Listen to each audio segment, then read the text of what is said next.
It does what it needs to do. I get inventory and it works fine, right?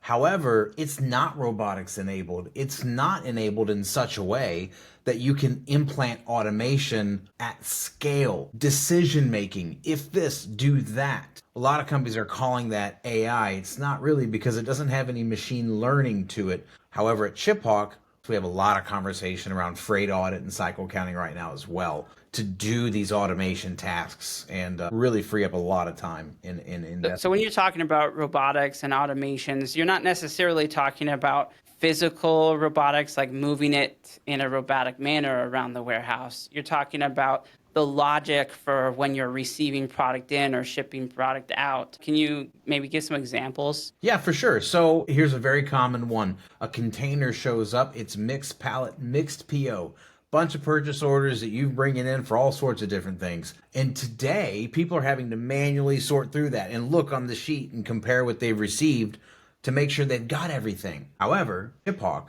our system's smart enough to know what's on the ASN. So you're just going to scan everything and confirm it. Our system is going to crunch it and put everything and break it out into the POs where they belong and submit that information back. That process, what I just explained in 5 seconds or less, takes hours for companies to do today. ShipHawk automates that down to however long it takes you to receive it.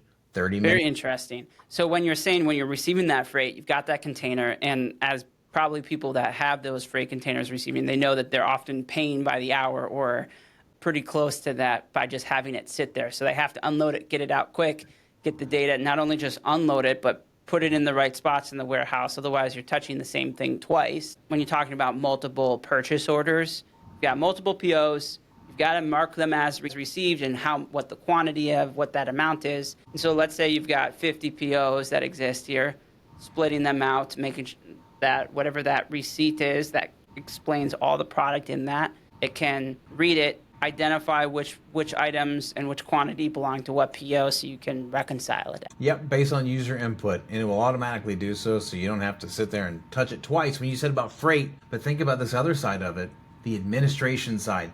You got to touch it 2 or 3 times on paper or in system. We want to eliminate that. All that decision making within the software.